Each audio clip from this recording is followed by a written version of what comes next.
আপনারা কি জানেন তারাপীঠের কাছেই এমন এক শিব মন্দির আছে যা বছরের অর্ধেক সময় জলের নিচেই থাকে। চলুন আজ আপনাদের সেই রহস্যময় মন্দিরটাই দেখাবো। হোটেলে চেক ইন করার পরেই আমরা আর দেরি না করে বেরিয়ে পড়লাম তারাপীঠের আশেপাশের সাইট সিন করার জন্য। এখানকার ট্যুর গাইডের থেকে জানতে পারলাম আশেপাশে দেখার মতো মোট 17 থেকে 18টা দর্শনীয় স্থান রয়েছে। তবে আমাদের হাতে সময় কম থাকায় আমরা ঠিক করলাম প্রথম দিন অন্তত 7টা পয়েন্ট ঘুরে দেখব। তাই চটপট একটা টোটো রিজার্ভ করে আমরা বেরিয়ে পড়লাম আমাদের প্রথম গন্তব্যের দিকে। আমাদের প্রথম গন্তব্য ছিল তারাপীঠ থেকে খুব কাছেই অবস্থিত হাটুগাড়া শিব মন্দির। এই জায়গাটার বিশেষত্ব হলো এখানে পুকুরের মাঝে মহাদেবের একটি মূর্তি রয়েছে। স্থানীয়দের কাছে এটি অত্যন্ত পবিত্র এক স্থান।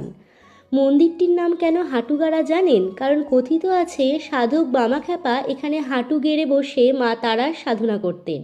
শান্ত নিরিবিলি পরিবেশ আর চারপাশের প্রাকৃতিক সৌন্দর্য মনটা